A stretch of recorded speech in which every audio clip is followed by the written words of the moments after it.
Tatay, pwede po ba akong kumain kasama ninyo?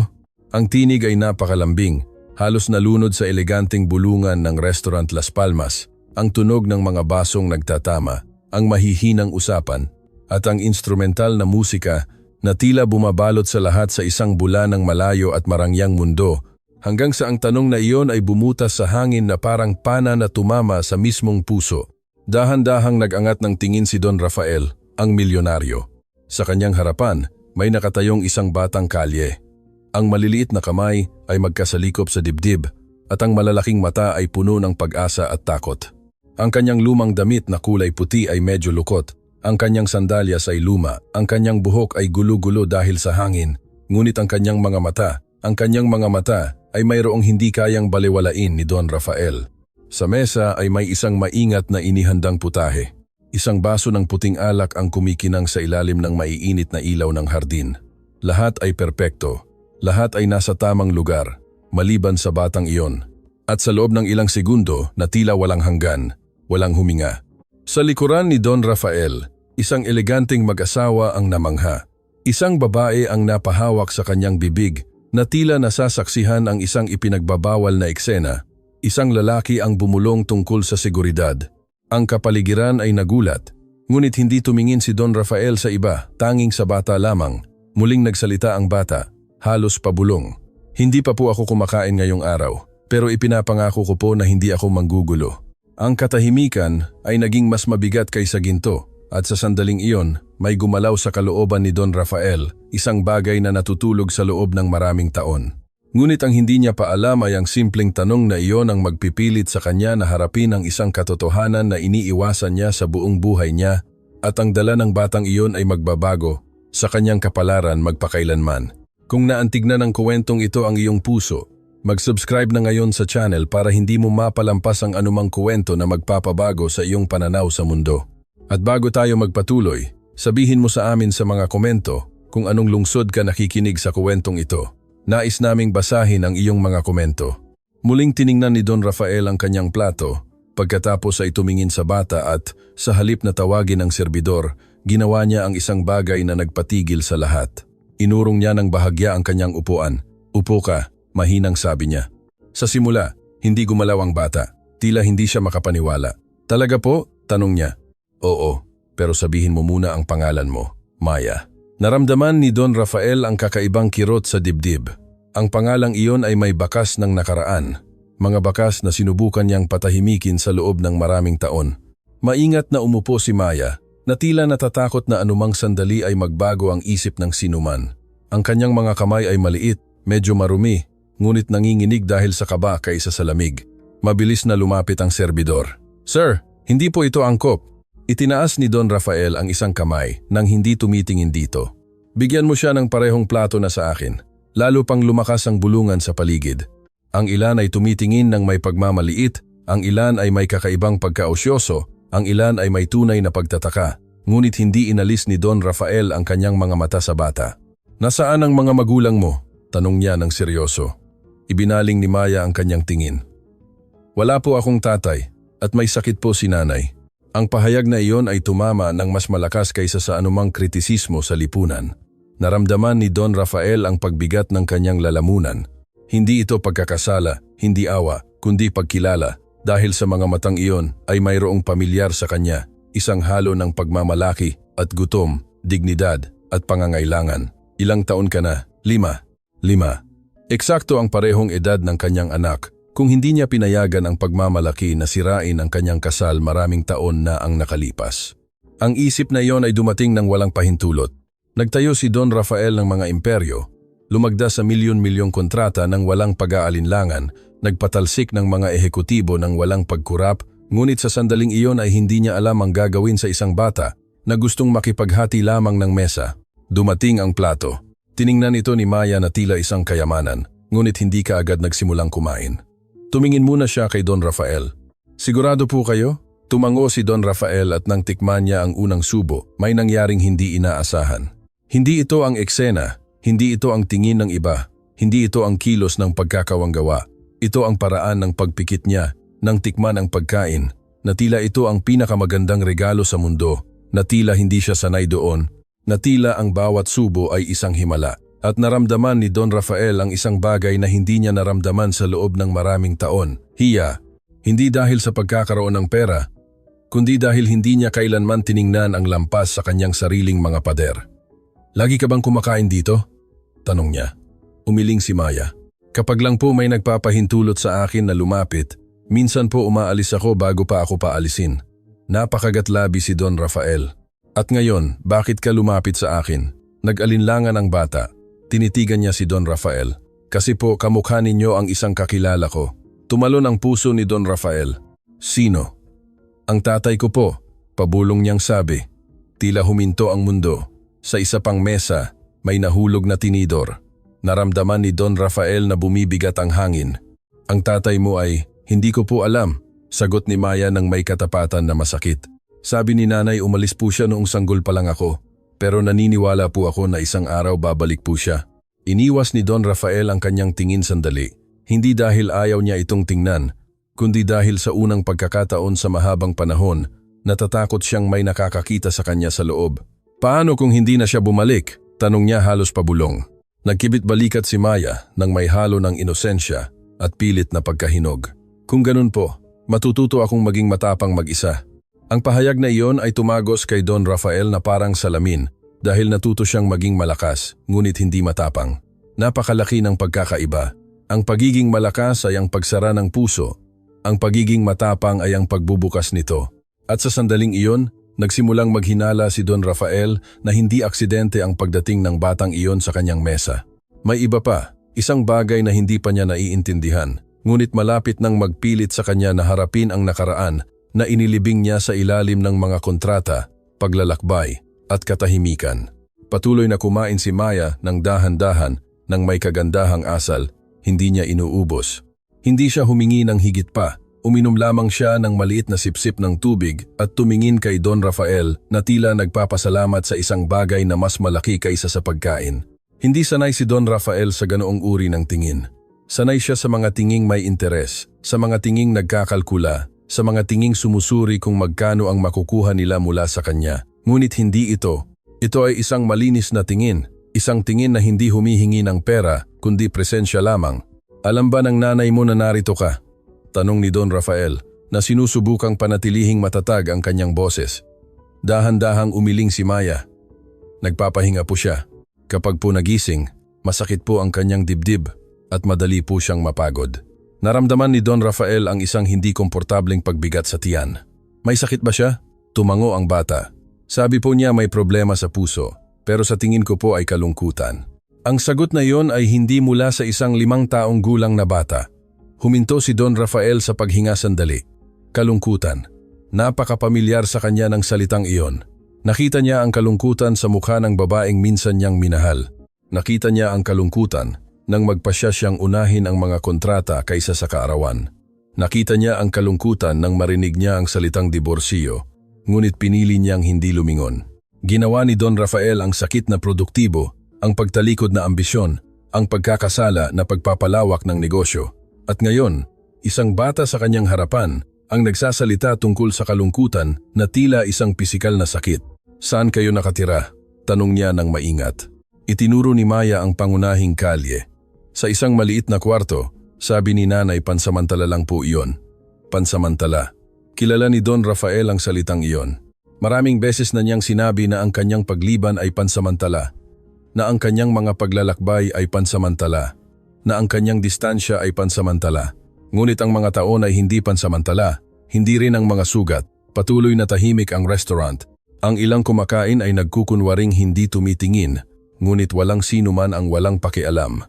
Napansin ni Don Rafael na isang babae sa likuran ang nakamasid sa kanila ng maigi. Hindi ito isang mausisang tingin, ito ay isang matinding tingin na tila may hinihintay. Nagtatrabaho ba ang nanay mo? Tanong niya. Nag-alinlangan si Maya. Dati po, oo. Ngayon po hindi na masyado. Nagsimulang maramdaman ni Don Rafael na ang bawat sagot ay nagbubukas ng pinto na mas gugustuhin niyang manatiling sarado. At paano kayo kumakain? Tiningnan siya ni Maya ng may brutal na katapatan. Minsan po kumakain kami, minsan po hindi. Ang pahayag ay tumama na parang isang sentensiya. May mga investment si Don Rafael sa 3 bansa. mga account na lumalaki kahit habang siya ay natutulog, mga ari-arian na hindi niya man lamang binibisita. At sa kanyang harapan ay isang bata na sinusukat ang kanyang buhay sa minsan. Minsan kumakain kami, minsan hindi. Sa unang pagkakataon sa loob ng maraming taon, naramdaman ni Don Rafael na ang tagumpay ay hindi pumupuno ng anumang tunay na kawalan. "Bakit ka lumapit sa aking mesa?" tanong niya ng mahina. Tinitigan siya ni Maya. "Kasi po mag-isa kayo." Ang sagot na iyon ay nagulat sa kanya. Tumingin sa paligid si Don Rafael. May mga tao, may ingay, may karangyaan, ngunit oo, nag-iisa siya. At kapag po ang isang tao ay nag-iisa, patuloy ni Maya, kailangan po niya ng kasama. Ang batang iyon ay hindi humihingi ng pagkain, hindi humihingi ng pera, hindi humihingi ng kawang gawa. Nag-aalok siya ng isang bagay, presensya. Ibinaling ni Don Rafael ang kanyang tingin. Naalala ang mga gabi sa 5 bituing hotel kung saan ang katahimikan ay mas maingay kaysa sa anumang lungsod. Naalala niya ang mahahabang mesa kasama ang mga ehekutibo kung saan walang nag-uusap ng tunay na bagay. Naalala niya ang eko ng kanyang sariling walang lamang bahay at naunawaan ang isang bagay na hindi komportable. Nagtayo siya ng isang buhay na napapalibutan ng mga tao, ngunit walang sinuman. "Natatakot ka bang mag-isa?" tanong niya. Umiling si Maya. "Hindi po, kapag naiisip ko na baka po nasa isang lugar ang tatay ko at iniisip ako." Naramdaman ni Don Rafael na bumibigat ang hangin. "Namimiss mo ba siya?" tanong niya. Tumango si Maya. "Kahit po hindi ko siya kilala." "Opo." Ang pahayag na iyon ay parang salamin na hindi nagpapatawad dahil alam ni Don Rafael kung ano ang pakiramdam na hinahanap ng isang taong pinili niyang hindi makita. Alam niya kung ano ang pakiramdam na tanungin ng isang anak kung bakit wala ang tatay. Alam niya kung ano ang pakiramdam na makarinig ng mga palusot at piliin ang trabaho. Ang nakaraan ay nagsimulang kumatok sa pinto ng kanyang konsensya, ngunit hindi pa niya alam na ang pintong iyon ay malapit nang bumukas ng lubusan. Bigla, may ginawa si Maya na hindi inaasahan. Inabot niya ang kanyang maliit na kamay patungo sa kamay ni Don Rafael. "Salamat po sa pagpapahintulot sa akin na makaupo kasama ninyo." Ang pagdikit ay minimal, ngunit sapat. Hindi maalala ni Don Rafael kung kailan huling may humawak sa kanyang kamay nang walang hinihintay na kapalit. Hindi niya maalala kung kailan huling nakaramdam ng lambing nang walang estratehiya. Sa sandaling iyon, bumalik ang serbidor nang hindi komportable. "Sir, gusto po kayong kausapin ng manager." Nagangat ng tingin si Don Rafael. "Sabihin mo abala ako." Nag-alinlangan ang serbidor. Tungkol po sa bata. Dahan-dahang tumayo si Don Rafael. Muling tumahimik ang restaurant. "Ang bata ay kasama ko," sabi niya ng matatag, at walang sinuman ang magpapalabas sa kanya. Ito ang unang pagkakataon sa mahabang panahon na ipinagtanggol niya ang isang bagay na hindi lumilikha ng kita. Tinitigan siya ni Maya na tila nakakakita ng bayani, at ito ang nagpakabagabag sa kanya dahil alam niya na hindi siya gayon, hindi pa. "Alam ba ng nanay mo na hinahanap mo ang tatay mo?" tanong niya, na ipinagpatuloy ang usapan. Ibinaling ni Maya ang kanyang tingin. "Sabi po ni nanay hindi po dapat natin ginugulo ang ayaw manatili." Ang pahayag na iyon ay isang direktang tama dahil eksakto iyon si Don Rafael, isang taong ayaw manatili. Pero sa tingin ko po, patuloy ni Maya, minsan po umaalis ang mga tao kasi natatakot sila. Naramdaman ni Don Rafael na may nasira sa loob niya. Takot. Oo, natakot siya. Takot na hindi maging sapat. Takot na mabigo. Takot na mawalan ng kontrol. Takot na magmahal ng higit sa pinapayagan ng kanyang pagmamalaki. At dahil sa takot, mas marami siyang nawala kaysa sa kailanman ay aaminin niya ng malakas. "At sa tingin mo ba natatakot ang tatay mo?" tanong niya. Tinitigan siya ni Maya nang may karunungan na hindi tumutugma sa kanyang edad. "Opo, pero isang araw po magiging matapang siya." Hindi kayang panindigan ni Don Rafael ang tingin dahil sa sandaling iyon. Naunawaan niya na hindi lamang ang kanyang ama ang tinutukoy ng bata, kundi siya rin. Ngunit mayroon pa ring iba. Isang bagay na hindi akma. Isang bagay sa mga mata ni Maya, sa paraan ng pagtingin niya sa kanya, sa paraan ng tila pagkilala niya sa kanya, at pagkatapos ay may nangyari na nagpatigil sa kanya. Mula sa kabilang dulo ng restaurant, ang babaeng nakamasid sa kanila ay nagsimulang lumapit ng dahan-dahan. Ang kanyang mga hakbang ay matatag, ang kanyang tingin ay matindi, ang kanyang mga mata ay mamasa-masa. Unang nakita ni Maya ito at nagbago ang kanyang ekspresyon. "Nanay." Naramdaman ni Don Rafael na mas bumagal ang pag-ikot ng mundo. Huminto ang babae ng ilang hakbang. Hindi siya tila nagulat, tila desidido. Nag-angat ng tingin si Don Rafael sa kanya at may umilaw sa kanyang alaala. Nakita na niya ang mga matang iyon dati. Narinig na niya ang tinig na iyon sa ibang panahon. Naramdaman na niya ang mga kamay na iyon na nanginginig dahil sa kanyang pagkawala, ngunit hindi ito maaari. Hindi pagkatapos ng maraming taon, huminga ng malalim ang babae. Hindi ko akalain na makikita kita ng ganito, sabi niya ng may pigil na boses. Naramdaman ni Don Rafael na ang nakaraan na inilibing niya ng may labis na pagsisikap ay nakaupo na ngayon sa kanyang harapan sa anyo ng katotohanan at ang malapit niyang marinig ay magpapabago sa lahat ng kanyang akala niyang alam tungkol sa batang iyon at sa kanyang sarili. Tila nawala ang restaurant. Ang tunog ng mga kubyertos, ang mahinang musika, ang eleganteng usapan, lahat ay nanatili sa isang uri ng hindi nakikitang katahimikan nang huminto ang ina ni Maya sa harapan ng mesa. Naramdaman ni Don Rafael na humahampas ang kanyang puso sa dibdib nang may lakas na hindi niya alam sa loob ng maraming taon. Hindi nakasuot ng makintab na makeup o mamahaling damit ang babae. Ang kanyang damit ay simple, ang kanyang buhok ay praktikal na nakatali, ngunit ang kanyang mga mata, ang mga matang iyon ay hindi nagbago. Ito ang mga matang minsang tumingin sa kanya nang may walang kondisyong pagmamahal, ang mga matang humingi sa kanya na manatili. Ang mga matang napuno ng luha ng araw na nagpasya siyang umalis. Sinuri niya si Don Rafael ng walang galit, walang sigaw, walang agarang paninisi, tanging may hinog na kalungkutan na tila umiyak na ng lahat ng kaya niyang iyakan. Hindi ko akalain na ganito ka-ironic ang kapalaran, sabi niya sa huli. Hindi sumagot si Don Rafael. Tumingin si Maya sa isa't isa nang hindi lubos na nauunawaan ang tensyon, ngunit nararamdaman na may mahalagang nangyayari. Nanay, pinayagan po niya akong umupo, sabi ng bata nang may inosenteng pagmamalaki. Tumango ang babae. Nakita ko, naramdaman ni Don Rafael na nagsisimulang magkaugma ang mga piraso, ngunit naglaban siya na tanggapin ang isinisigaw na ng kanyang intuisyon. Magkakilala ba tayo? Tanong niya. Bagaman sa loob ay alam na niya ang sagot. Matatag na tiningnan siya ng babae, higit pa sa inaakala mo. Bumigat ang hangin. Dahan-dahang tumayo si Don Rafael.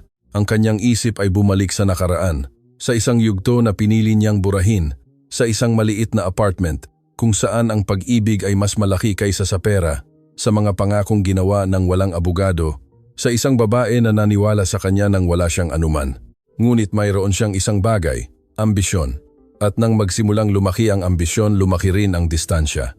Hindi maaari, bulong niya sa huli. Pinanindigan ng babae ang kanyang tingin. Oo, maaari. Tinitigan sila ni Maya ng may pagkaosyoso. Nanay, kilala ninyo po siya? Huminga ng malalim ang babae bago sumagot. Oo, anak. Naramdaman ni Don Rafael na nawawala ang lupa sa ilalim ng kanyang mga paa. Hindi kumakatok ang nakaraan. Nakaupo na ang nakaraan sa kanyang harapan. Sinubukan niyang magsalita, ngunit hindi lumalabas ang mga salita. Isang hakbang pa ang lumapit ang babae. Umalis ka nang hindi lumilingon, sabi niya ng may matatag ngunit kontroladong boses. Sinabi mong pansamantala lang, sinabi mong kailangan mong lumago, sinabi mong babalik ka kapag stable na ang lahat. Pinikit ni Don Rafael ang kanyang mga mata sandali. Ang bawat pangungusap ay isang eko ng mga desisyon na pinangatwiran na niya sa loob ng maraming taon. At habang ikaw ay lumalago, patuloy niya, natuto akong mabuhay. Patuloy na tahimik ang restaurant, walang naglakas loob na sumingit. Tiningnan ni Maya ang kanyang ina, pagkatapos ay kay Don Rafael. Siya po ba? Tanong niya ng may manipis na boses. Hindi kaagad sumagot ang babae. Direktang tiningnan niya sa mata si Don Rafael. Ikaw ang magsabi. Ang hamon na iyon ay mas malakas kaysa sa anumang akusasyon. Naramdaman ni Don Rafael na ang pagmamalaki, ang baluti na nagprotekta sa kanya sa mahabang panahon, ay nagsisimulang masira. Tiningnan niya si Maya, ang mga matang iyon, ang paraan ng pagtagilid ng kanyang ulo, ang ekspresyon niya kapag nahihiya siyang ngumiti. Mayroong isang bagay na hindi matatanggihan, isang bagay na hindi na niya kayang balewalain. Hindi ko alam, pabulong niyang sabi. Hindi itinaas ng babae ang kanyang boses. Hindi ka nagtanong. Ang pahayag na iyon ay mas masakit kaysa sa anumang sigaw dahil totoo iyon. Hindi siya nagtanong, hindi tumawag, hindi bumalik, hindi nag-imbestiga, ayaw niyang malaman. Pinili niya ang kaginhawaan ng kamangmangan. Nanay, mahinang hinila ni Maya ang kanyang damit. Siya po ba ang tatay ko? Huminto ang oras. Naramdaman ni Don Rafael na humahampas ang kanyang puso sa kanyang mga tainga. Lumuhod ang babae sa harap ng bata. Oo, anak. Ang salita ay bumaba na parang isang tiyak na sentensiya. Tiningnan ni Maya si Don Rafael nang may halo ng pagtataka, pag-asa at pagkalito. Talaga po, hindi kayang panindigan ni Don Rafael ang tingin dahil ang salitang iyon ang nagpipilit sa kanya na akuin ang isang bagay na iniiwasan niya sa loob ng 5 taon. Responsibilidad. Hindi lamang siya isang matagumpay na negosyante, hindi lamang isang makapangyarihang lalaki, siya ay ama at wala siya. Isang maliit na hakbang ang lumapit si Maya sa kanya. Kung gayon po, bakit po wala kayo? Ang tanong ay hindi may paghihinanakit, may inosensya, ngunit ang inosensya na iyon ay mas nakakawasak kaysa sa anumang akusasyon ng matatanda. Naramdaman ni Don Rafael na may nasira sa loob ng kanyang dibdib dahil wala siyang sagot na masasabi sa isang 5 taong gulang na bata. Hindi niya maaaring sabihin sa kanya ang tungkol sa ambisyon. Hindi niya maaaring sabihin sa kanya ang tungkol sa mga kontrata. Hindi niya maaaring ipaliwanag ang nasaktang pagmamalaki. Tanging isang hindi komportableng katotohanan lamang ang maaari niyang aminin. Dahil duwag ako. Tiningnan siya ng babae, nagulat sa katapatan. Bahagyang kumunot ang noo ni Maya. Pero sabi ko po isang araw magiging matapang ang tatay ko. Naramdaman ni Don Rafael na lumuluha ang kanyang mga mata sa unang pagkakataon sa loob ng maraming taon. May tama ka, sabi niya ng may basag na boses. At sinusubukan kong magsimula ngayon. Ipinag-krus ng babae ang kanyang mga braso. Ang pagsubok ay hindi nagbubura ng 5 taon. Alam ko, ito ang unang pagkakataon na hindi siya sumubok na magbigay katwiran. Hindi niya sinisi ang kapalaran. Hindi niya sinisi ang trabaho. Hindi niya sinisi ang sinuman. Inako niya ang responsibilidad. Malalim ang katahimikan. Tumingin si Maya sa kanyang ina, pagkatapos ay kay Don Rafael. Kung gayon po, hindi na po ako nag-iisa? Ang tanong na iyon ay parang ilaw na bumutas sa dilim. Lumuhod si Don Rafael hanggang sa maging kasing daas niya. Hindi ka dapat nag-isa. Iniwas ng babae ang kanyang tingin sandali. Pinipigilan ang mga emosyon na natutunan niyang supilin. Hindi niya alam ang lahat, sabi niya sa huli. Hindi niya alam ang mga gabi na walang pagkain. Hindi niya alam ang mga konsultasyon sa doktor na hindi ko kayang bayaran. Hindi niya alam na ang puso ko ay hindi lamang sumasakit dahil sa sakit, kundi dahil sa pagtalikod. Naramdaman ni Don Rafael na ang bawat salita ay isang salamin ng kanyang mga desisyon. May sakit ka ba? Tanong niya ng may tunay na pag-aalala. Tumango siya. Kailangan ko ng operasyon, pero hindi ako dumating upang humingi sa iyo ng anuman. Ang pahayag na iyon ay mas matinding tumama sa kanya. Walang paghihingi, walang manipulasyon, tanging katotohanan. Wala akong alam, ulit niya. Bagaman naunawaan na niya na ang pahayag na iyon ay hindi magpapawalang sala sa kanya. Hindi mo gustong malaman, malumanay na kinuha niya. Tinitigan ni Maya ang mukha ni Don Rafael na tila sinusubukang kabisaduhin ang bawat detalye. Kamukha po kayo sa akin, sabi niya nang may maliit na ngiti. Naramdaman ni Don Rafael na ang pahayag na iyon ay isang regalo at isang responsibilidad sa parehong oras. Dahan-dahang bumalik ang ingay sa restaurant, ngunit ang mesa ay nanatiling isang hiwalay na mundo. Saan sila nakatira? Tanong niya. Nag-alinlangan ang babae. Mayroon pa ring pagmamalaki. Ayaw ko ng awa mo. Hindi awa, sagot niya ng matatag. Responsibilidad. Napakalaki ng pagkakaiba. Sinuri siya ng babae ng maigi. Hindi siya naghahanap ng pera, naghahanap siya ng katotohanan. Kung papasok ka sa buhay niya, sabi niya sa huli, hindi mo ito maaaring gawin na parang pumirma ng kontrata. Hindi ka maaaring lumitaw ngayon at mawala bukas. Naramdaman ni Don Rafael ang bigat ng bawat salita dahil alam niya na iyon ang kanyang gawi. Ayaw kong mawala muli, sabi niya ng may katapatan. Kinuha muli ni Maya ang kanyang kamay. Kung ganun po, manatili kayo. 3 simpleng salita. Napakalakas. Naunawaan ni Don Rafael na ang gabing iyon ay hindi aksidente, hindi kawanggawa, hindi nagkataon. Ito ay paghaharap.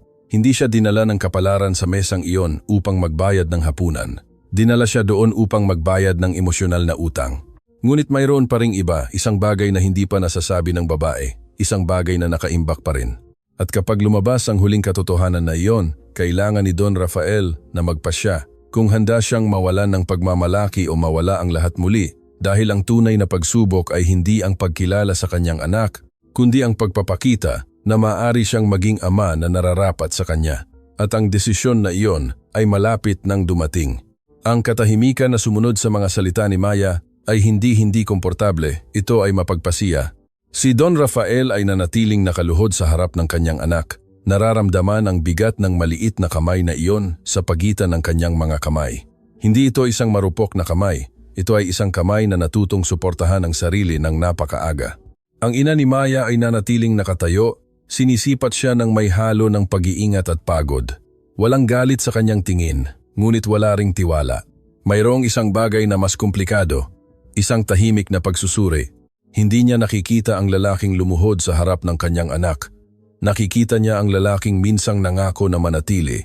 Kung talagang gusto mong maging bahagi ng kanyang buhay, sabi niya sa huli ng may matatag ngunit kalmadong boses. Hindi mo ito maaaring gawin ng hindi buo. Dahan-dahang tumayo si Don Rafael. Hindi na siya nakakaramdam na tila siya ang may-ari ng isang imperyo. Nakakaramdam siya na tila isang lalaki na humaharap sa isang pagsusulit sa moral. Ayaw kong gawin ito ng hindi buo, sagot niya. Tiningnan siya ng babae ng malalim. Kung gayon, pakinggan mo ako ng maigi. Tiningnan sila ni Maya ng tahimik, nararamdaman na may mahalagang malapit na matukoy. Hindi ako tatanggap ng pera nang walang pangako, patuloy ng ina. Hindi ko papayagan na lumitaw ka bilang isang bayani sa isang gabi at mawala kapag nawala ang emosyon. Hindi sumingit si Don Rafael. Hindi niya kailangan ng sponsor, dagdag niya. Kailangan niya ng isang ama. Ang mga salitang iyon ay tumimo ng may kirurhiko na pagkapinsala sa dibdib ni Don Rafael.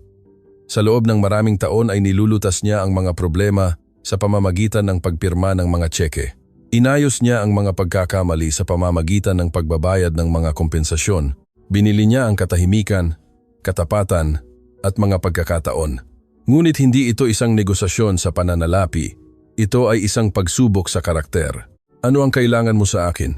Tanong niya sa huli. Hindi nag-alinlangan ang babae. Presensya. Ang salita ay umalingamgaw ng may hindi inaasahang lakas. Presensya sa mga konsultasyon sa doktor. Presensya sa mahihirap na gabi. Presensya kapag tinanong niya kung bakit wala ka dati. Presensya kapag natatakot siya. Naramdaman ni Don Rafael na ang bawat pangungusap ay nag-aalis ng isang bahagi ng kanyang ego. At kung magpasya kang umalis muli, patuloy niya. Hindi mo lang siya sisirain mo rin ako muli. Ang restaurant ay bumalik na sa karaniwan nitong ritmo, ngunit para sa kanila, huminto pa rin ang mundo. Tiningnan ni Maya si Don Rafael na tila naghihintay ng isang pangako na hindi niya alam kung paano ipahayag. Hindi ako aalis, sabi niya nang may paniniwala na nagulat maging siya mismo. Sinuri siya ng ina ng tahimik, sasabihin niya ng panahon. Ang pahayag na iyon ay isang malinaw na linya. Hindi kaagad darating ang tiwala. Huminga ng malalim si Don Rafael. Sa unang pagkakataon sa loob ng maraming taon, hindi siya nag-iisip tungkol sa kanyang agenda, hindi siya nagkakalkula ng mga panganib, hindi siya nagsusuri ng mga kita, nakakaramdam siya. At ito ang nagpatuliro sa kanya, higit sa anumang krisis sa negosyo. Kailangan kong makita kung saan sila nakatira, sabi niya sa huli. Bahagyang kumunot ang noo ng babae. Hindi ito lugar na maipagmamalaki mo. Hindi ako dumating para magmalaki, sagot niya. Dumating ako upang akuin ang nararapat sa akin. Tiningnan siya ng ina sa loob ng ilang segundo. May katapatan, ngunit mayroon ding kawalan ng katiyakan. Sige, sabi niya sa huli. Ngumiti si Maya ng may pigil na kagalakan. Kung gayon po, tayong tatlo. Ang simpleng pahayag na iyon ay may malaking kahulugan. Tayong tatlo. Naramdaman ni Don Rafael na ang salitang iyon ay may bigat na hindi niya kailanman isinasaalang-alang. Sa loob ng maraming taon ay nabuhay siya ng isahan. Ang aking kumpanya, ang aking mga layunin, ang aking tagumpay. Ngayon ay mayroon ng plural na nangangailangan ng pangako. Ang aking anak, ang kanyang ina, ang ating responsibilidad. Lumabas sila ng restaurant sa ilalim ng mga usisang tingin. Ang ilan ay bumubulong, ang ilan ay nanonood ng may paghuhusga. Ngunit hindi tumingin si Don Rafael sa iba. Naglakad siya sa tabi ni Maya, mulat sa bawat hakbang. Hinawakan ng bata ang kanyang kamay nang walang paalam, at ang naturalesa na iyon ang nagpatindi ng kanyang damdamin. Walang hinanakit sa kanya, walang paninisi. Tanging isang pagiging bukas na hindi niya alam kung nararapat siya. Habang naglalakad sila sa mas madilim na mga kalye, naging maliwanag ang kaibahan, naiwan ang karangyaan. Ang gintong ilaw ay naging kumikislap na mga parol. Ang walang dungis na pavement ay naging hindi pantay na mga bangketa. Naramdaman ni Don Rafael na ang bawat hakbang ay naglalayo sa kanyang comfort zone at naglalapit sa kanya sa isang katotohanan na hindi niya kayang baliwalain. Dumating sila sa isang lumang gusali na may kupas, na pintura at mga bintana na nagsasabi ng mga kwento ng paglaban. Dito, sabi ng ina. Umakyat sila sa masisikip na hagdan. Masiglang nagsalita si Maya. Masarap po magluto si nanay ng sopas kapag kaya niya. At binabasahan po niya ako ng mga kwento kahit pagod siya. At sabi niya po, ang puso ay gumagaling sa pag-asa. Napalunok si Don Rafael. Ang babaeng iyon ay hindi lamang nag-iisang nagpalaki sa kanyang anak. Pinrotektahan niya rin ang kanyang inosensya. Pumasok sila sa maliit na apartment. Ito ay simple, ngunit malinis, maayos, alaga.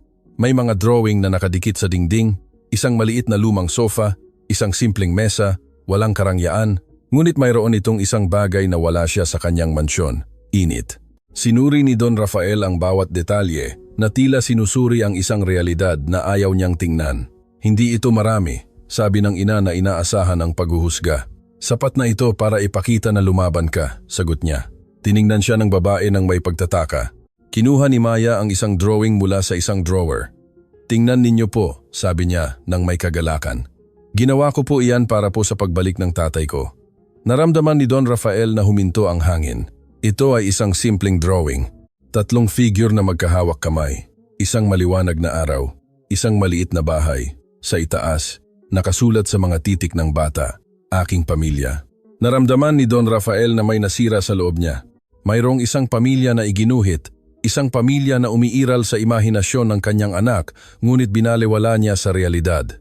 Itinago ko po, sabi ni Maya, kasi alam ko po na isang araw mangyayari iyan. Hindi nakapagsalita si Don Rafael sa loob ng ilang segundo. Tiningnan siya ng ina, hindi naghahanap ng pagkaawa. Naghahanap siya ng pag-unawa kung nauunawaan niya ang laki ng nawala sa kanya. Kailangan mo ng operasyon, sabi niya sa huli. Bumalik sa nakabinbing usapan, tumango siya. Oh, at hindi ito mura. Ako ang bahala. Dahan-dahang itinaas ng babae ang kanyang kamay. Hindi ko gusto na magsimula ito sa pagbabayad mo lang. Tiningnan siya ni Don Rafael. Naiintindihan ang talagang hinihingi niya. Gusto ko na ikaw ay nasa waiting area. Gusto ko na ipaliwanag mo sa iyong anak kung bakit ang nanay ay sasailalim sa operasyon. Gusto ko na kung may masamang mangyari, hindi siya maiiwan mag-isa. Naramdaman ni Don Rafael na ang bawat salita ay nagpipilit sa kanya na iwan ang kanyang dating bersyon. Hindi niya ito malulutas sa pera, kundi sa tunay na pangako lamang. Narito ako, sabi niya. Pinanindigan siya ng babae sa tingin. Kung gayon, magsimula ka ngayon. Lumapit si Maya at niyakap ang mga binti ni Don Rafael. Isang kusang loob na kilos, natural, walang pag-aalinlangan. Nag-alinlangan siya sandali at pagkatapos ay niyakap siya ng may kahirapan. Hindi niya alam kung paano eksaktong gawin ito. Ngunit alam niya na ayaw niya itong pakawalan. Sa maliit na apartment na iyon, malayo sa karangyaan at mga kamera, naunawaan ni Don Rafael ang isang pangunahing bagay. Ang tunay na kapangyarihan ay hindi ang pagkontrol sa mga merkado. Ito ay ang paghawak sa maliliit na kamay kapag lumitaw ang takot. Ngunit mayroon pa ring iba.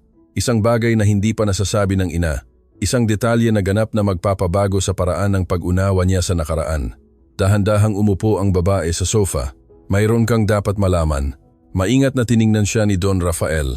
Nang umalis ako ng ospital ng araw na ipinanganak siya, sinubukan kitang tawagan. Kumunot ang noo ni Don Rafael. Hindi ko kailanman natanggap ang tawag na iyon. Tumango siya. Alam ko, dahil may nag-block ng numero ko. Agad na tumahimik. Ano ang ibig mong sabihin? Huminga ng malalim ang babae. Sinabi sa akin ng iyong assistant noon na ayaw mong malaman ang anuman, na nakatuon ka sa isang mahalagang negosyo na hindi ako dapat magpumilit. Naramdaman ni Don Rafael na nanlamig ang kanyang dugo. Malabong naaalala niya ang panahong iyon, isang kritikal na negosasyon, isang internasyonal na paglalakbay, isang serye ng mga filter sa kanyang telepono upang maiwasan ang mga abala. Hindi ko kailanman hiniling iyon, pabulong niyang sabi. Tiningnan siya ng babae ng may halo ng kalungkutan at pagpapatawad. Ngunit pinayagan mo iyon. Ang pahayag na iyon ay isang hindi inaasahang tama. Hindi lamang ito isang panlabas na pagtataksil, ito ay isang bunga ng kanyang sariling kapabayaan. Sobra siyang nagtalaga sa kanyang buhay kaya't may iba ang nagpasya kung anong balita ang darating sa kanya. At ang pinakamahalaga ay hindi kailanman dumating. Naramdaman ni Don Rafael ang halo ng galit at pagkakasala. Hindi niya maaaring ganap na sisihin ang isang ikatlong partido. Nagtayo siya ng pader sa paligid ng kanyang oras at hinarang ng pader na iyon ang pinakamahalaga. Kailangan kong malaman ang lahat, sabi niya ng matatag. Tumango siya. Kung gayon, maghanda ka dahil ang susunod ay hindi komportable. Naunawaan ni Don Rafael na ang tunay na kuwento ay nagsisimula pa lamang. Hindi lamang ito isang muling pagkikita, hindi lamang isang anak na natuklasan, ito ay isang kadena ng mga maling desisyon, isang serye ng mga katahimikan, isang paralel na buhay na lumago nang wala siya at ngayon ay kailangan niyang magpasya kung handa siyang muling itayo mula sa simula. Dahil ang pagmamahal ay hindi sapat, kailangan niyang ipakita ito. At ang pagsubok ay nagsisimula pa lamang. Naging tahimik ang maliit na apartment pagkatapos ng pagbubunyag na iyon. Ang numero ay nakablock. Ang pahayag ay patuloy na umalingaw-ngaw sa isip ni Don Rafael na parang isang hindi komportableng eko na hindi niya kayang patayin. Sa loob ng maraming taon ay naniwala siya na nawala lamang ang babae, na nagpasya siyang ipagpatuloy ang kanyang buhay nang wala siya, na ang katahimikan ay kapwa. Ngunit ngayon naunawaan niya na ang katahimikan ay hindi aksidente. Ito ay bunga ng isang buhay na napakaprotektado na maging ang kapanganakan ng kanyang anak ay hindi nakalusot sa mga filter na siya mismo ang lumikha. Kailangan kong maunawaan ang lahat, sabi niya sa huli, ng mahina ngunit matatag na boses. Maingat na umupo ang ina ni Maya sa sofa, na tila ang kanyang katawan ay nagdadala ng mas malaking bigat kaysa sa ipinapakita nito. Nang araw na ipinanganak siya, simula niya, sinubukan kitang tawagan ng higit sa 10 beses. Pinikit ni Don Rafael ang kanyang mga mata sandali. 10 beses. 10 pagkakataon na hindi kailanman nakarating sa kanya. Pagkatapos ay pumunta ako sa iyong opisina, patuloy niya. Sinabi sa akin ng iyong assistant na nasa isang internasyonal na pulong ka, na hindi ka maaaring abalahin sa personal na mga bagay. Ang pahayag na iyon ay tumama sa kanya ng may brutal na kalinawan. Personal na mga bagay. Ang kanyang anak ay ikinategorya bilang isang abala.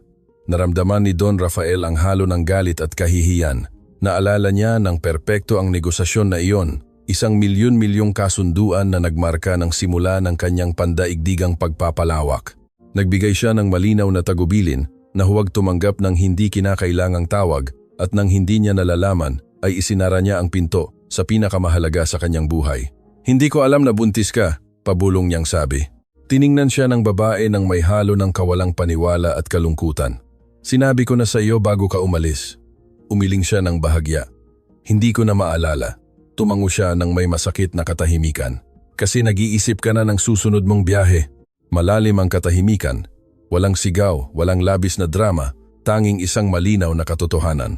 Naunawaan ni Don Rafael na hindi ito isang sabwatan. Hindi lamang ito kasalanan ng isang ambisyosong assistant o ng isang malamig na sistema. Ito ay bunga ng maling pag-uuri ng mga prioridad.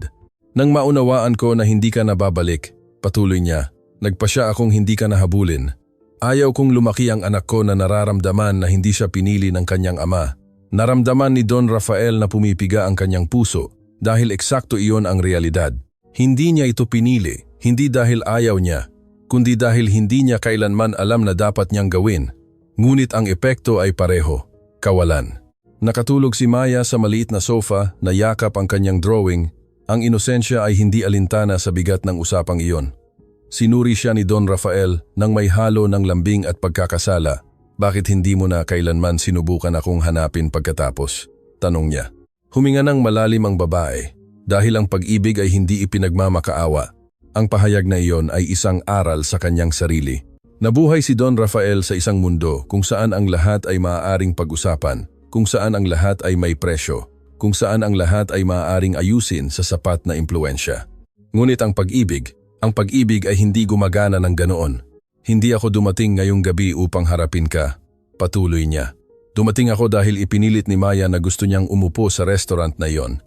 Sabi niya baka isang araw naroon ang tatay niya. Naramdaman ni Don Rafael ang pagkabigla. Hindi aksidente ang pagpili sa kanya ng bata. Nakilala niya ito, nang hindi pa niya kilala. May naramdaman siya. Lagi niyang tinitingnan ang mga lalaking kamukha mo, sabi ng ina. Lagi siyang may pag-asa. Napakuyom ng mga kamao ni Don Rafael. May isang bahagi sa kanya na gustong balikan ang panahon, bumalik sa araw na nagpasya siyang umalis, bumalik sa sandali na pinili niya ang kontrata sa halip na ang pag-uusap. Ngunit ang panahon ay hindi nakikipagnegosasyon at alam niya ito ng higit sa sinuman. Kailan mo nalaman na may sakit ka? Tanong niya ng maingat. Ibinaling niya ang kanyang tingin sa kanyang mga kamay. 1 taon na ang nakalipas, problema sa puso, kailangan ko ng operasyon kaagad. At paano mo kinaya ang lahat ng ito mag-isa? Tiningnan siya ng babae ng may bahagyang ngiti ng pagod. Paano ginagawa ng mga nanay kapag wala silang pagpipilian? Ang sagot na iyon ay walang kabayanihan, may realidad. Dahan-dahang naglakad si Don Rafael sa maliit na apartment. Sinuri ang simpleng mesa, ang lumang refrigerator, ang mga gamot sa estante. Ang bawat detalye ay isang nakikitang patunay ng isang buhay na umiral nang wala siya, isang buhay na lumaban nang walang kanyang suporta. "Ita-transfer ko ang pera ngayon din," sabi niya na inilabas ang telepono. Tumayo ang babae. "Teka," tiningnan siya ni Don Rafael. "Ayaw ko na magsimula ito sa isang bank transfer." Kumunot ang noo niya. "Kailangan mo ng operasyon." "Oo," sagot niya. "Pero kailangan kong malaman kung kailangan mo ring magbago." Ang tanong na iyon ay nagpatigil sa kanya. Hindi niya kailanman isinasaalang-alang ang kanyang sariling emosyonal na pangangailangan. Lagi niyang pinaniniwalaan na sapat na ang tagumpay. "Ano ang ibig mong sabihin?" Tiningnan siya ng babae ng may direktang katapatan. "Kung dadating ka lang para ayusin ang lahat sa pera, aalis ka rin kapag naramdaman mong natupad mo na ang iyong tungkulin." Dahan-dahang inilagay ni Don Rafael ang telepono. "Hindi ko gusto na tuparin, gusto kong manatili." Ang mga salita ay lumabas ng walang kalkulasyon at iyon ang nagpatakot sa kanya. Dahil ang pananatili ay nangangahulugan ng pagtalikod sa ilang bagay, nangangahulugan ng muling pag-aayos ng mga prioridad, nangangahulugan ng pagbubukas ng puwang para sa iba, nangangahulugan ng pagiging masina. Kung gayon, magsimula sa isang maliit na bagay, sabi niya. "Ano? Manatili ka ngayong gabi." Naramdaman ni Don Rafael ang bahagyang pagkahilo. Puno ang kanyang agenda. May pulong siya ng maaga, may nakatakdang flight, ngunit sa unang pagkakataon ay wala sa mga bagay na iyon ang tila kailangan. Tiningnan niya si Maya na natutulog, ang kanyang maliit na paghinga ay tahimik, ang kanyang kamay ay nakahawak pa rin sa drawing ng aking pamilya. Naunawaan ni Don Rafael na iyon ang unang tunay na pagsubok, hindi isang operasyon, hindi isang transfer, presensya. "Mananatili ako," sabi niya sa huli. Sinuri siya ng babae na naghahanap ng anumang tanda ng pag-aalinlangan. Hindi niya ito nakita. Hindi komportable ang sofa, babala niya. "Hindi ako dumating para sa kaginhawaan." Ang pahayag na iyon ay nagmarka ng isang hindi nakikitang punto ng pagbabago. Sa gabing iyon, hindi siya matutulog sa kanyang king-size na kama. Walang night service, walang kontroladong katahimikan. Mayroong realidad. Habang naghahanda sila ng kumot para sa kanya, naramdaman ni Don Rafael ang isang bagay na hindi niya naranasan sa loob ng maraming taon. Pagpapakumbaba. Hindi ang pilit na pagpapakumbaba sa mga kumperensya, hindi ang estratehikong pagpapakumbaba sa harap ng mga investor, tunay na pagpapakumbaba. Umupo siya sa sofa sa tabi ni Maya. Bahagyang gumalaw ang bata sa panaginip at nang hindi nagbubukas ng mata ay bumulong, "Tatay." Naramdaman ni Don Rafael na may natunaw sa loob ng kanyang dibdib. Ang simpleng bulong na iyon ay may mas malaking halaga kaysa sa anumang kontrata na pinirmahan. Tahimik na nanonood ang ina mula sa maliit na kusina. Hindi siya lubos na kumbinsido, ngunit may nakita siyang kakaiba sa kanya, isang bagay na wala roon dati. Nag-angat ng tingin si Don Rafael sa kanya. "Patawad," sabi niya sa huli. Hindi ito isang detalyadong pahayag. Hindi ito isang pagtatanggol. Hindi ito isang mahabang paliwanag. Ito ay isang simpleng paghingi ng tawad at sa pagiging simple na iyon ay may katotohanan. Pinanindigan siya ng babae sa tingin. "Huwag mo itong sabihin sa akin," sagot niya. "Ipakita mo sa kanya." Tumango si Don Rafael. Alam niyang hindi sapat ang mga salita. Sa gabing iyon, habang nagdidilim ang maliit na apartment, naunawaan ni Don Rafael ang isang pangunahing bagay. Ang tagumpay ay hindi sinusukat sa mga numero, sinusukat ito sa mga kawalan, at marami siyang naipon. Ngunit mayroon pa ring panahon, marahil hindi para burahin, kundi para muling itayo. At habang natutulog si Maya na nakapahinga ang kanyang kamay sa kanyang kamay, ginawa ni Don Rafael ang pinakamahalagang desisyon sa kanyang buhay. Hindi siya mamumuhunan sa isa pang kumpanya, mamumuhunan siya sa pananatili. Gayunpaman, ang tunay na pagsubok ay hindi ang gabing iyon, kundi ang susunod na araw, kapag tumawag ang mundo ng korporasyon, kapag bumalik ang mga panggigipit, kapag kinuwestiyon ng kanyang mga kasosyo ang kanyang pagbabago, doon malalaman kung ang kanyang pagbabago ay panandaliang emosyon o ang simula ng isang bagong bersyon ng kanyang sarili. At malapit nang dumating ang madaling araw. Dahan-dahang pumasok ang madaling araw sa maliit na bintana ng apartment. Walang kurtinang seda, walang smart home system na nagprograma ng ilaw, walang mga assistant na naghihintay ng mga tagubilin, Tanging isang gintong sinag na nagpapaliwanag sa natutulog na mukha ni Maya at kay Don Rafael na nakaupo sa sofa, gising na sa loob ng ilang oras. Hindi siya nakatulog, hindi dahil hindi komportable ang sofa, kundi dahil mas mabigat ang realidad kaysa sa anumang mamahaling kutson. Tinitigan niya ang kanyang anak na humihinga ng may kapayapaan na tanging ang mga bata lamang ang mayroon kapag nararamdaman nilang protektado sila. At naunawaan niya ang isang masakit na bagay. Tahimik siyang natutulog dahil naniniwala siya na naroon ang kanyang tatay, ngunit alam niya na wala pa siyang napatunayan. Lumabas ang ina ng kwarto ng dahan-dahan. Ang kanyang mukha ay nagpapakita ng pagod na naipon sa loob ng maraming taon, ngunit mayroon din siyang bagong ekspresyon ng maingat na pag-asa. "Hindi ka sanay dito," malumanay niyang sabi. Umiling si Don Rafael. Hindi. Lumapit siya sa maliit na kusina at nagsimulang maghanda ng kape. Pinuno ng aroma ang espasyo. "Ngayon, mayroon akong konsultasyon sa doktor." Komento niya nang hindi tumitingin dito. Nag-angat ng tingin si Don Rafael. "Sasama ako sa iyo." Huminto siya ng bahagya bago magpatuloy sa paggalaw. "May trabaho ka?" "Ngayon, wala." Ang sagot na iyon ay simple, ngunit nagmarka ng isang panloob na pagkasira. Nag-vibrate ang kanyang telepono sa bulsa ng isang beses, pagkatapos ay muli, pagkatapos ay sa ikatlong beses. Hindi niya kailangang tingnan ito upang malaman kung ano ito. Mga kagyat na mensahe, tawag mula sa mga kasosyo, mga paalala sa mga pulong. Nagsimulang kunin ng mundo ng korporasyon ang kanyang atensyon. Dahan-dahang kinuha ni Don Rafael ang telepono at pinatay. Ang kilos ay maliit, ngunit simboliko. Sinuri siya ng ina sa gilid ng mata. "Sigurado ka?" Tumango siya. "Kung hindi ko ito magagawa, kung gayon wala nang halaga ang iba." Nagsimulang gumalaw si Maya sa sofa, dahan-dahang nagbukas ng mata at nang makita siyang naroon pa rin, ay ngumiti na tila nasa ayos ang mundo. "Magandang umaga, tatay." Ang salita ay hindi na isang walang malay na bulong, ito ay may malay, desidido. Naramdaman ni Don Rafael na ang simpleng pahayag na iyon ay may mas malaking bigat kaysa sa anumang titulo sa negosyo. "Magandang umaga, anak." Pinikit ng ina ang kanyang mga mata sandali, na tila ang eksenang iyon ay sumasakit at nagpapagaling sa kanya sa parehong oras. Pagkatapos ng simpleng almusal, lumabas sila patungo sa pampublikong klinika kung saan may appointment ang ina. Ang gusali ay walang kinang ng mga pribadong sentro na madalas bisitahin ni Don Rafael. Hindi komportable ang mga upuan, kailangan ng pintura ang mga pader, ang kapaligiran ay puno ng kawalan ng katiyakan. At naroon siya nakaupo at naghihintay, walang pribilehiyo, walang preferential access, tanging isang lalaki lamang na nag-aalala sa isang taong mahal niya. Tiningnan siya ng ina. "Hindi mo kailangang manatili sa buong konsultasyon." "Oo, kailangan ko." Naglaro si Maya ng isang maliit na manika na dala niya sa bulsa. Paminsan-minsan ay nag-aangat siya ng tingin upang siguraduhin na naroon pa rin si Don Rafael at bawat beses na makikita niya ito ay ngumingiti siya. Ang ngiting iyon ang kanyang patuloy na pagsusulit. Nang sa wakas ay tawagin ng ina, hinawakan ng mahigpit ni Maya ang kamay ni Don Rafael. "Masakit po sa kanya." Napalunok si Don Rafael. "Pakinggan natin ang sasabihin ng doktor at pagkatapos ay titingnan natin kung paano siya tutulungan."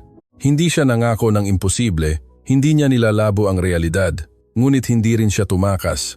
Pumasok silang tatlo. Ipinaliwanag ng doktor ng propesyonal na kailangan nang gawin kaagad ang operasyon, na tumataas ang panganib sa paglipas ng panahon, na kailangan nila ng mabilis na desisyon.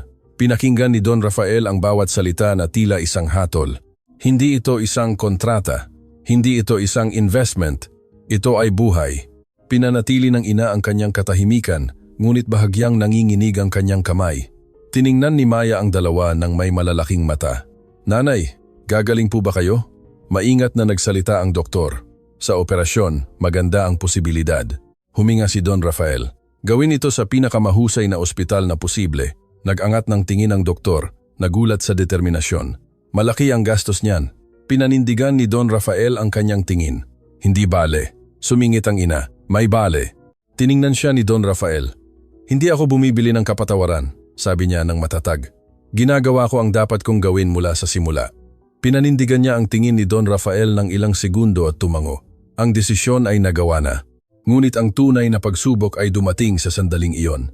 Ang kanyang telepono na pinatay niya ay nagsimulang mag-vibrate muli nang buksan niya ito upang magsagawa ng transfer. 12-12 ng mensahe, Isang kritikal na pulong na inilipat ng mas maaga, isang investment na nakasalalay sa kanyang pisikal na presensya. Isang kasosyo niya ang sumulat, "Kung wala ka ngayon, mawala sa atin ang kasunduan." Naramdaman ni Don Rafael ang dating reflex na sinusubukang mag-activate, ang pagnanais na tumakbo, na unahin ang negosyo, na sabihin, hindi ito maaaring maghintay, ngunit sa pagkakataong ito ay may kakaiba. Tiningnan niya si Maya. Nagdodrawing siya sa isang papel sa consulting room. Mayroong 3 figure na muling magkahawak kamay at sa pagkakataong ito, mas malapit ang figure ng ama. Naunawaan ni Don Rafael na iyon ang tunay na negosasyon, hindi sa mga kasosyo, hindi sa mga merkado, kundi sa kanyang sariling pagkakaugnay-ugnay. Kinuha niya ang telepono, sumulat ng maikling mensahe. Hindi ako makakarating. Priority ang pamilya. Ipinadala niya ito. Agad na tumahimik sa chat. Pagkatapos ay isang sagot na hindi makapaniwala. Kailan pa? Iniwan ni Don Rafael ang telepono sa mesa. Mula ngayon, hindi niya ito sinabi ng malakas, ngunit naramdaman niya. Sinuri ng ina ang kilos. Milyon-milyon ang nawala sa iyo, sabi niya ng kalmado. Tiningnan siya ni Don Rafael. Nawala na ako ng 5 taon. Mas mahal iyon. Hindi siya sumagot, ngunit may nagbago sa kanyang ekspresyon. Respeto.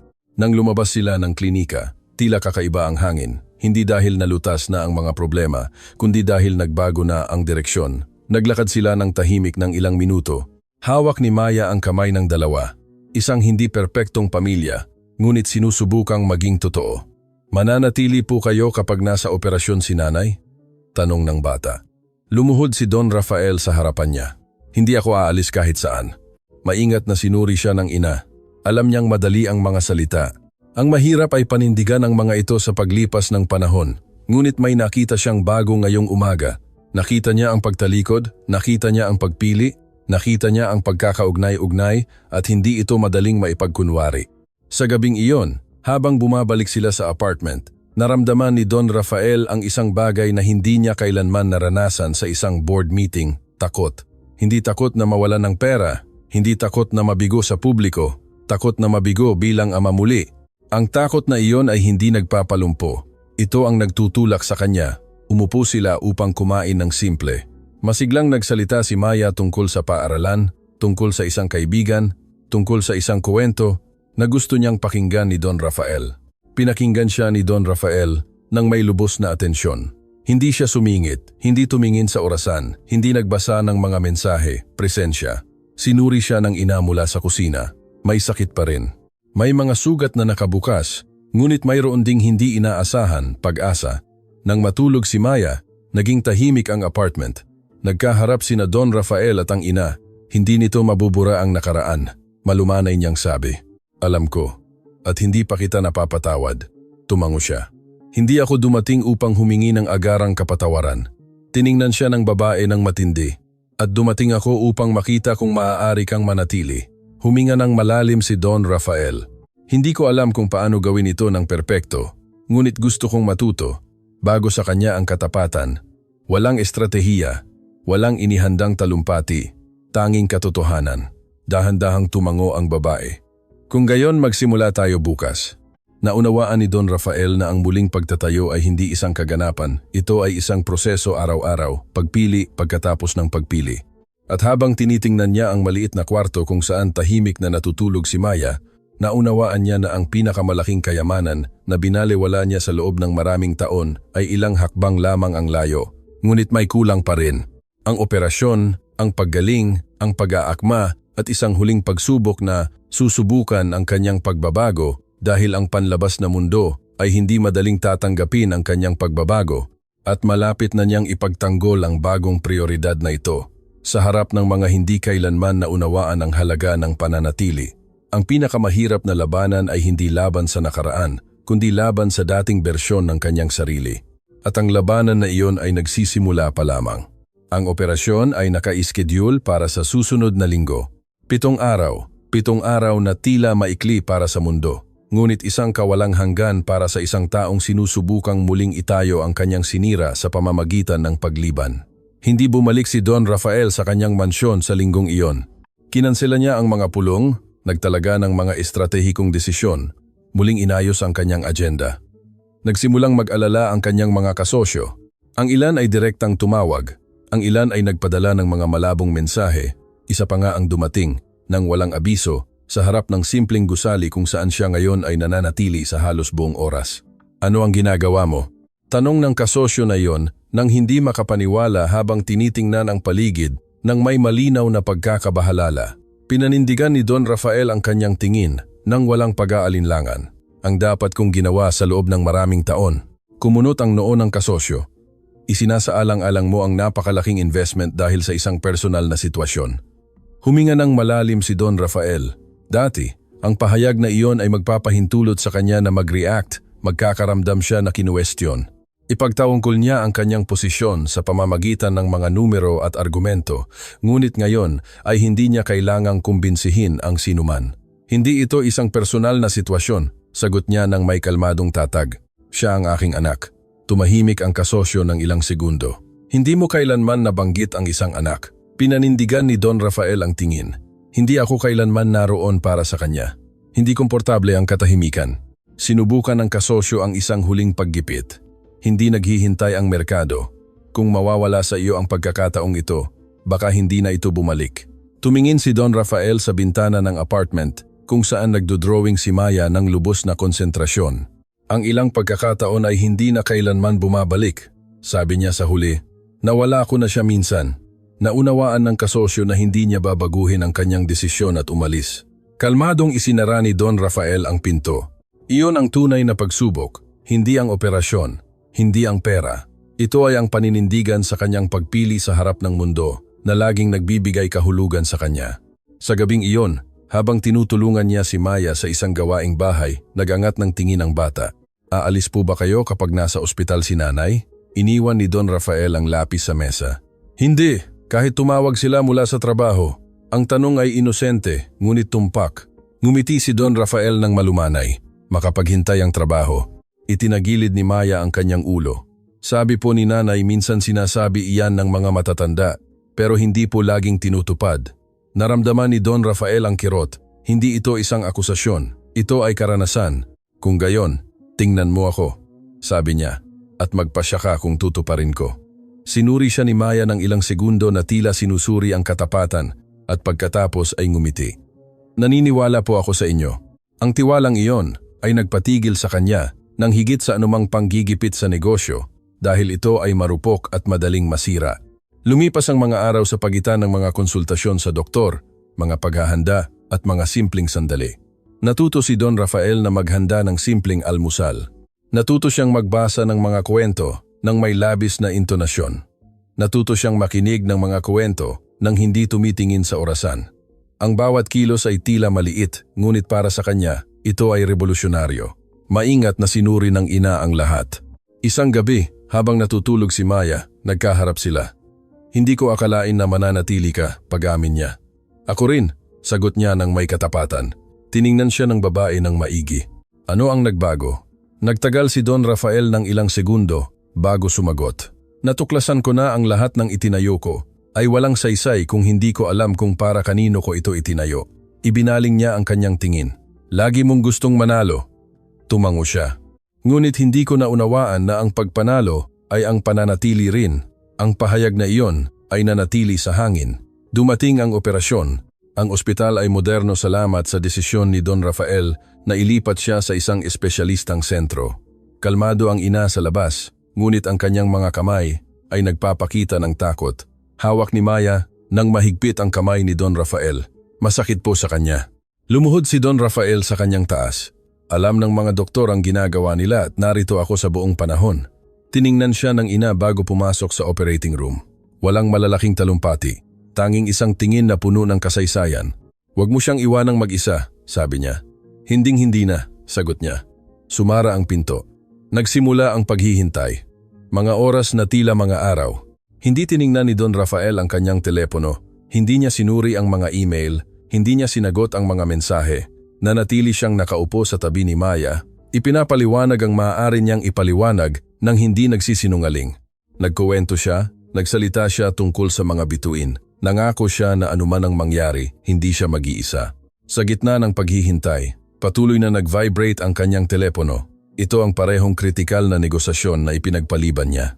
Isang huling mensahe ang lumitaw. Huling pagkakataon. Kumpirmahin ang iyong presensya ngayon. Tiningnan ni Don Rafael ang screen. Ang desisyon na iyon ay hindi lamang magtatakda sa kanyang karera, kundi sa kanyang pagkakaugnay-ugnay. Tiningnan niya si Maya. Nakasandal ang bata sa kanyang balikat na sinusubukang maging matapang. Pinatay muli ni Don Rafael ang telepono. Walang drama, walang pag-aalinlangan, tanging pagpili. Ilang oras pagkatapos, lumabas ang doktor.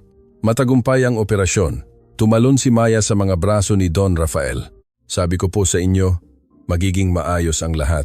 Naramdaman ni Don Rafael ang mga luha na hindi niya napigilan. Hindi ito luha ng pagkakasala, ito ay luha ng ginhawa. Ang ina ay dinala sa recovery room. Nang sa wakas ay makita nila siya, hinawakan ni Don Rafael ang kanyang kamay. Naging maayos ang lahat, pabulong niya. Dahan-dahang nagbukas ng mata ang babae, tumingin sa kanya, at sa unang pagkakataon sa loob ng maraming taon ay hindi niya nakita ang distansya, nakita niya ang presensya. Ilang araw pagkatapos, habang nagpapagaling siya sa bahay, may hindi inaasahang nangyari. Isang sulat ang dumating sa apartment. Mula ito sa isa sa kanyang pangunahing kasosyo. Sinabi nito na sa kabila ng kanyang pagliban, nagpasya silang panatilihin ang kasunduan na ang kanyang paninindigan sa pamilya ay lumikha ng hindi inaasahang respeto na maging ang mga investor ay pinahahalagahan ang mga lider na may malinaw na prinsipyo. Tahimik na binasa ni Don Rafael ang sulat. Hindi niya inaasahan ang bunga na iyon, ngunit naunawaan niya ang isang malalim na bagay. Kapag pinili mo ang tama, maaaring matagalan bago ito maunawaan ng mundo, ngunit sa huli ay rerespetuhin ito. Lumapit si Maya. Galing po sa trabaho, tumango siya. Pagsasabihan ka po, ngumiti si Don Rafael. Hindi, sa pagkakataong ito, niyakap siya ng bata. Kung gayon po, nanalo kayo. Tiningnan siya ni Don Rafael ng may lambing. Oo, pero hindi dahil sa trabaho. Kumunot ang noo niya ng may pagkausyoso. Kung gayon po, bakit? Pinanindigan niya ito ng matatag at malumanay sa parehong oras. Dahil nanatili ako, ngumiti si Maya na tila sapat na ang sagot na iyon at totoo nga.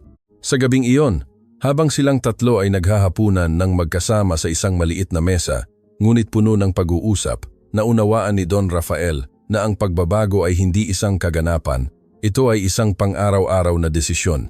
Nakapasa siya sa pinakamahirap na pagsubok, ang pagpili sa kanyang sarili bilang isang ama. Ngunit may kulang pa rin, hindi sapat ang manatili, kailangan niyang bumuo. At sa maliit na apartment na iyon, sa pagitan ng mga drawing ng bata at mga gamot na nakaayos sa isang estante, alam ni Don Rafael na ang tunay na kayamanan na binaliwala niya sa loob ng maraming taon ay ilang hakbang lamang ang layo, ngunit kailangan pa rin niyang protektahan ang tiwala na iyon sa lahat ng mayroon siya. Ang mga sumunod na buwan ay hindi perpekto. Walang magic na pagbabago, walang agarang pagkakasundo, walang buhay na parang fairy tale. Mayroong realidad, mayroong pag-aakma, mayroong hindi komportableng pag-uusap, mayroong mga alaala na masakit, ngunit higit sa lahat ay mayroong presensya. Unti-unting gumaling ang ina ni Maya. Matagumpay ang operasyon, ngunit nangailangan ng pasensya ang proseso. Muling inayos ni Don Rafael ang kanyang buhay, nang hindi inaanunsyo sa publiko. Bawasan niya ang mga paglalakbay, nagtalaga ng mga estratehikong gawain at tumigil sa pagdalo sa mga kaganapan na dati niyang itinuturing na mahalaga. Napansin ng kanyang mga kasosyo ang pagbabago. Ang ilan ay lumayo, ang ilan ay nagulat, ang ilan ay nagsimulang gayahin siya. Dahil kapag binago ng isang leader ang kanyang mga prioridad, may gumagalaw sa paligid. Ngunit ang pinakamalalim na pagbabago ay hindi nangyari sa mundo ng negosyo. Nangyari ito sa maliit na apartment kung saan bawat hapon ay tumatakbo si Maya patungo sa pinto kapag narinig niya ang kanyang mga yapak. Dumating na si tatay. Ang pahayag na iyon ay naging pinakamahalagang tunog sa kanyang buhay.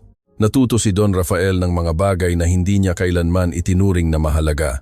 Natuto siya na ang isang gawaing bahay ay maaaring mas kagyat kaysa sa isang pulong. Na ang pakikinig sa isang kuwento na inulit ng 5 beses ay may mas malaking epekto kaysa sa isang kumperensya, na ang isang kusang loob na yakap ay maaaring magpagaling ng maraming taon ng distansya. Natuto siyang manatili ng walang agenda, manatili ng walang orasan, makinig ng hindi sumisingit. Isang hapon, habang nagdodrawing si Maya sa mesa, nag-angat siya ng tingin. Naaalala mo po ba noong pinayagan niyo akong umupo kasama ninyo sa restaurant? Ngumiti si Don Rafael. Oo, alam ko na ikaw iyon. Itinagilid ni Don Rafael ang kanyang ulo. Paano?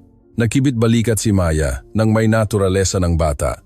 Kasi po malungki, kayo tinitignan. At sabi po ni nanay minsan ang mga malungkot na tao kailangan lang po na may tumingin sa kanila ng totoo. Naramdaman ni Don Rafael ang pagbigat sa kanyang lalamunan. Sa loob ng maraming taon, walang tumingin sa kanya ng totoo. Hinangaan siya. Kailangan siya. Iginalang siya. Ngunit hindi siya nakita. Nakita siya ng batang iyon. At iyon ang nagpabago sa lahat. Sa paglipas ng panahon, nagpasya si Don Rafael ng iba pa. Hindi lamang niya gustong tumulong mula sa loob ng kanyang tahanan, gusto niyang baguhin ang kanyang natutunan sa isang mas malaking bagay. Nagsimula siyang magpondo ng mga programa para sa mga lumiban na ama. Lumikha siya ng mga espasyo ng gabay para sa mga lalaking nag-una sa trabaho kaysa sa pamilya. Namuhunan siya sa mga pampublikong klinika na nagsisilbi sa mga inang walang sapat na pinagkukunan. Ngunit sa pagkakataong ito, hindi niya ito ginawa para sa imahe. Walang mga press conference. Walang mga plaka na may pangalan niya. Mayroong tahimik na aksyon. Isang gabi habang naglalakad silang tatlo sa isang kalapit na parke, hinawakan ni Maya ang kamay ng dalawa. Ngayon po, tunay na pamilya na po tayo. Nagtinginan ang ina at si Don Rafael. May mga peklat, mayroong kasaysayan, mayroong mga pagkakamali, ngunit mayroon ding desisyon. Oo, sagot niya.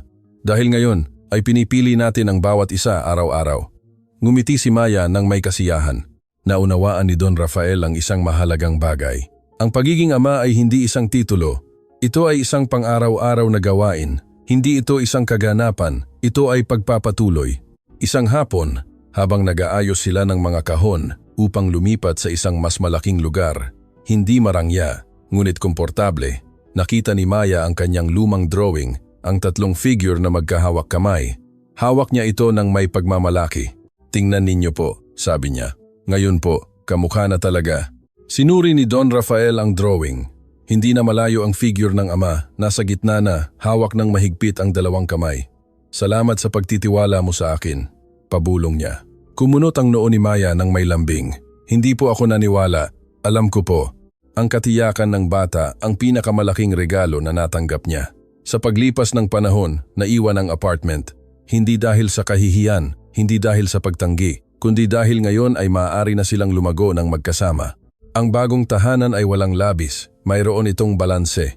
Si Don Rafael ay patuloy na matagumpay, ngunit hindi na siya obses. Natuto siyang tumanggi sa mga hindi kinakailangang pulong.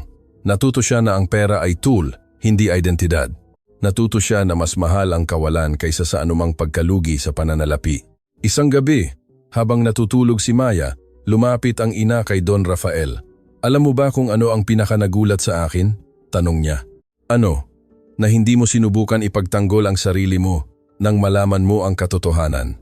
Huminga ng malalim si Don Rafael dahil wala namang pwedeng ipagtanggol. Tumango siya at iyon ang nagpabago sa lahat.